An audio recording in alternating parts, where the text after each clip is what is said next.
Richard Hatchett, tell us first, how big do you think the threat from coronavirus now is around the world? Well, I think that the threat is very significant. The potential of the virus, it's already demonstrated in China. Yeah, I think it's demonstrating that potential in Italy, in Iran. There were 3 cases identified in Italy 2 weeks ago. Yesterday, there were over 3,000. I think there are many epidemiologists who talk about the potential of the virus in terms of attack rates globally that could be between 50 and 70% of the global population. And when you talk about those Italy figures, looking at what's happening here in the UK, are we on a similar trajectory? Well, I don't like to make predictions. I think talking about the potential of the virus is important so that you can understand how dangerous a threat it is. I think it's up to societies how they will respond to the virus. An example that I've been talking about a lot, some people are skeptical about China's reports of declining cases. WHO just came back from a 2-week commission. They were very impressed with the Chinese response. They believe the Chinese numbers, but even if you don't believe the Chinese numbers, you can look at places like Singapore and Hong Kong. Singapore had its first case on January 23rd. Yesterday, they had gotten up to, I think, about 115 cases. So fewer than the UK? Fewer than the UK over 6 weeks. And basically, they have been able, through their public health interventions, through the public health response, through contact tracing, isolation of cases, and through engaging the public, they have been able to keep the virus under control. So I would say it's up to us how we respond to the virus. I don't want to say that we will be like Italy. I do think it's important to recognize the virus is here, and it has tremendous potential to be disruptive and to cause high rates of illness and even high rates of death. But that is not a future that is locked in. Well, given the rate of increase that we're seeing now in the UK, so what does the government now need to do? Well, the contact tracing is very important. The voluntary quarantine of contacts is very important. The isolation of cases is very important. I think there may be a time to close schools. Other societies... The government seems to be backing away from that a bit. Other societies that have responded aggressively have undertaken that intervention. There's a lot of controversy about school closure right now because it's very unclear what's happening with school children. With flu, for example, we know that schools are amplification points within society. It's very clear that attack rates of flu are much higher in children than they are in adults or certainly in the elderly. Children have been minimally affected by COVID-19. What's unclear is whether they've been infected and just handled the infections well, or whether they actually are not being infected. I think there's some limited data that suggests that children are probably at risk. If you look at the Diamond Princess cruise ship, the attack rates among people on that ship who were under the age of 20 were identical to the attack rates overall. So that's anecdotal, but that is evidence that younger people can be infected. If they can be infected, then schools are probably an environment where the epidemic would be amplified. And if you look at the rate of increase, how quickly do you think the government should move to exploring shutting down schools? Well, I think that if you look at places where deaths have occurred, which is England now falls into that category. A death probably signifies circulation of the virus that's been going on for at least weeks, perhaps more than a month, because it takes time for people to get sick, it takes time for them to go to the hospital, and it takes time for them to expire. So the virus has been circulating here for some time, and I think the government does recognize the criticality of the situation. I actually think Chris Whitty and his colleagues are doing a good job at communicating the risk to the public. I don't think they're minimizing the threat. I think they recognize the potential of the virus. So overall, and certainly relative to some other countries, I think the UK is doing a good job. Is there a danger, though, of an overreaction, given when you look at the scale of flu deaths worldwide, up to 600,000 a year, and You don't shut down public transport networks to stop people getting the flu. I don't think we're dealing with the flu here.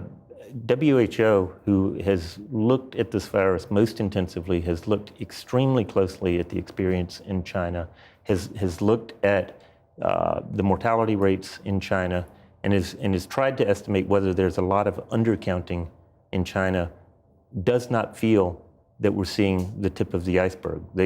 As Bruce Aylward, who led that expedition, said, we're seeing the pyramid, actually. So they think the mortality rate is actually higher than 1%, which if it were even 1%, that would be 10 times the rate of your average seasonal flu. And because this is a virus that is now circulating in a population that has absolutely no immunity to it, you would expect the attack rates to be much higher than the attack rates that we normally see with seasonal flu. So you might have an attack rate that's 3 times higher than seasonal flu with a mortality rate that's 10 times higher. From what scientists know about this virus so far, what concerns you most about it? I think the most concerning thing about this virus is the combination of infectiousness and the ability to cause severe disease or death. And we have not since 1918, The Spanish flu, seen a virus that combined those two qualities in the same way. We have seen very lethal viruses. We have seen certainly Ebola or Nipah or any of the other diseases that CEPI, the organization that I run, works on. But those viruses have high mortality rates. I mean, Ebola's mortality rate in some settings is greater than 80%, but they don't have the infectiousness that this virus has. They don't have the potential to explode and spread globally. So you fear this could end up being on a scale of the Spanish flu? I don't want to make a prediction because I think what happens with this virus is actually up to us. I do think this virus has the potential to cause a global pandemic if we're not already there. And I do think the virus has demonstrated that it has a lethality that is likely many-fold higher than normal flu. And do you believe the WHO figure of 3.4% mortality rate? Because, I mean, the UK puts it at 1%, roughly. In some respects, if it is between 1% and 3.4%, it really doesn't matter what's after the decimal point. I think what we're seeing is a virus that is many, many times more lethal than flu, and right now a population that is completely vulnerable to it, and that we are seeing its ability to explode. I mean, it's increased in some countries over the last 2 weeks, it is increased by 1,000-fold. And many countries are seeing, 10-fold or 100-fold increase in cases. And there is nothing to stop that expansion from continuing unless those societies move aggressively, engage their publics, implement multiple public health interventions, including focusing on cases, but also introducing social distancing interventions. There's nothing to stop that. Right now, social distancing. I think everybody should be doing what we call the Ebola handshake, the elbow bump, instead of shaking hands. And we did that earlier. We did that earlier. And I don't think we're doing it to be cute.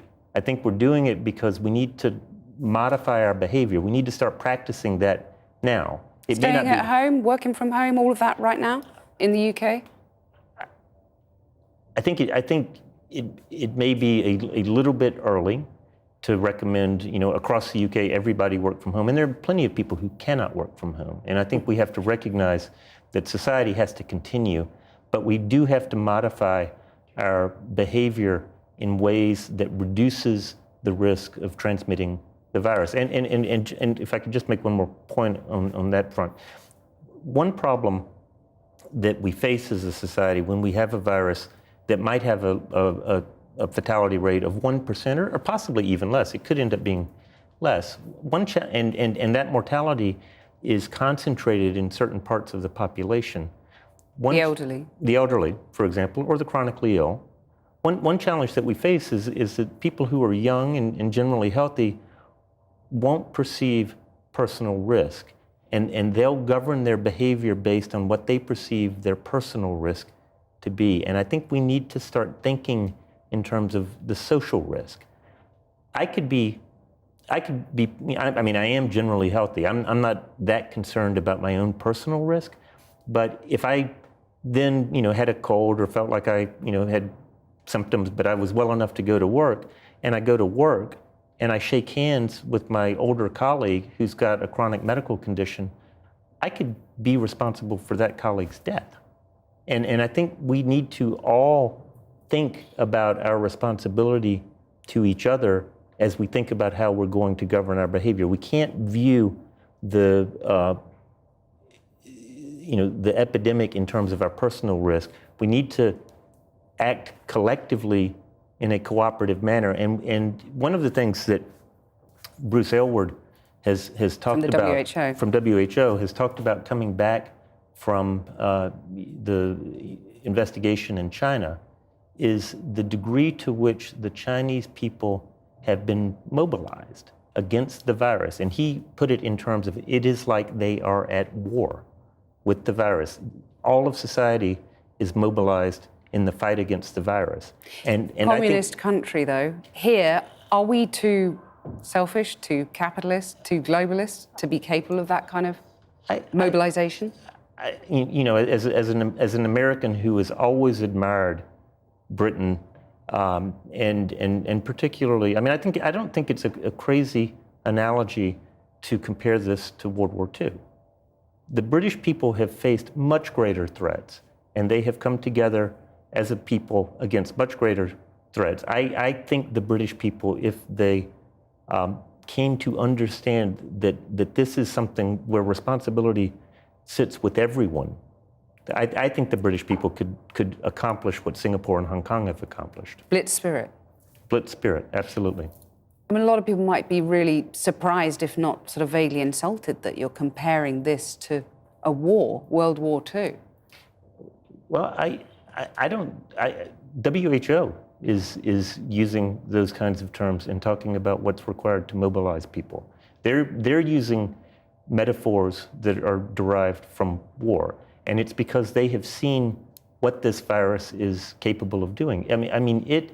The outbreak in Wuhan was clearly a mitigated outbreak. It was mitigated by the incredible sets of interventions that were introduced, and yet, even though it was mitigated, it had not played out to the full extent.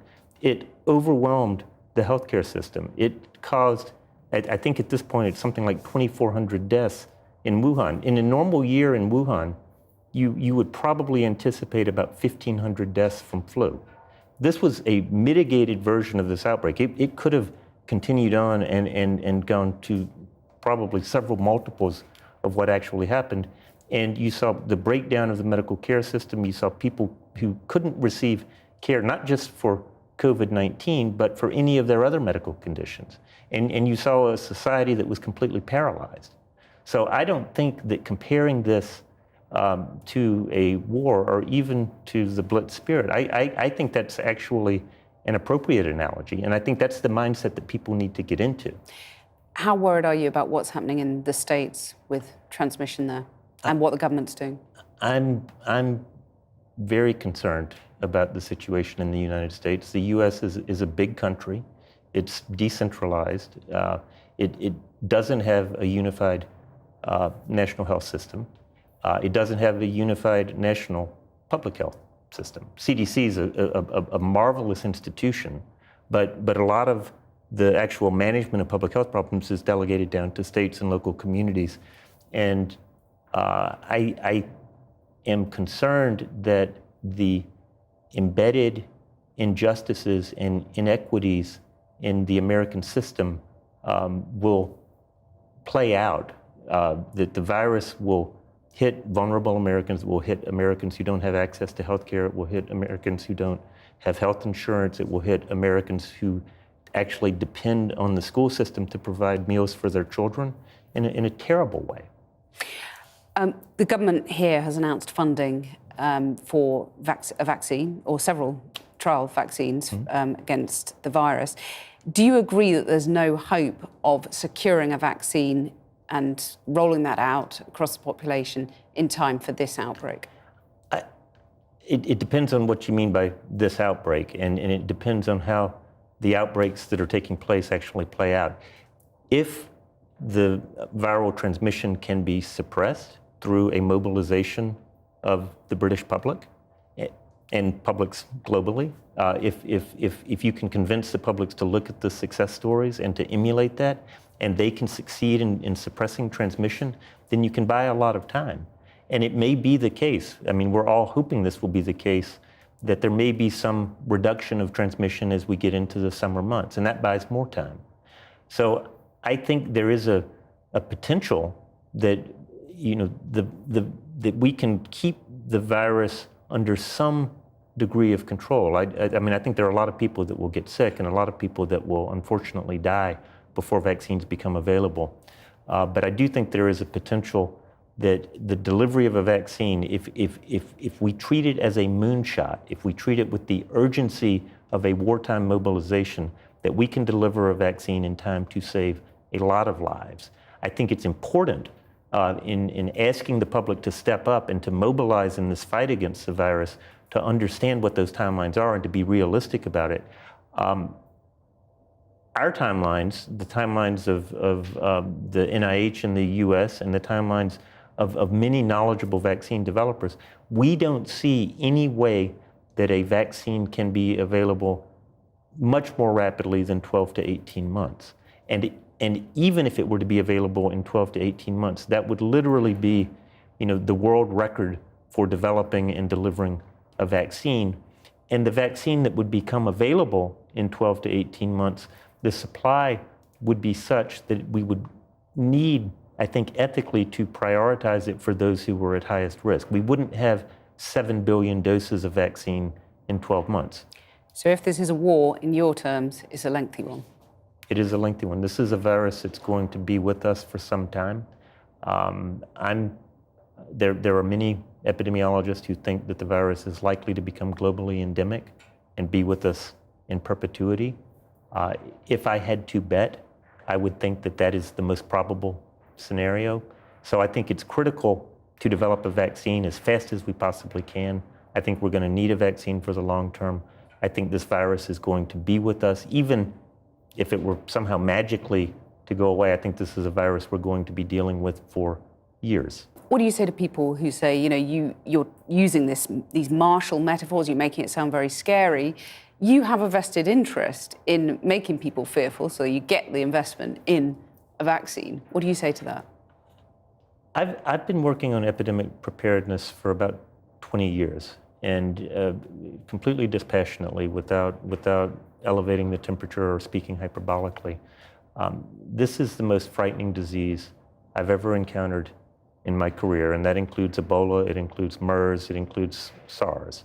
And it's frightening because of the combination of infectiousness and a lethality that appears to be many-fold higher than flu.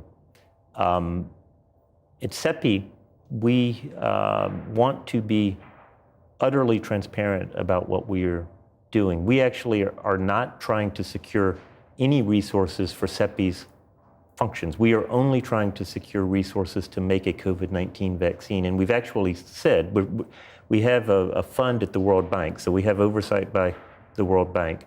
We have said that if funds are allocated into this financial intermediary fund at the World Bank, and for whatever reason, the virus magically goes away, the pandemic comes and goes, and the virus disappears, you know, the world decides that it doesn't need a vaccine, we are happy to restore any unspent funds to the investors. We're not trying to profit from this. In fact, we want to be very organizationally modest about what we're doing, and we want to be an instrument of the global will.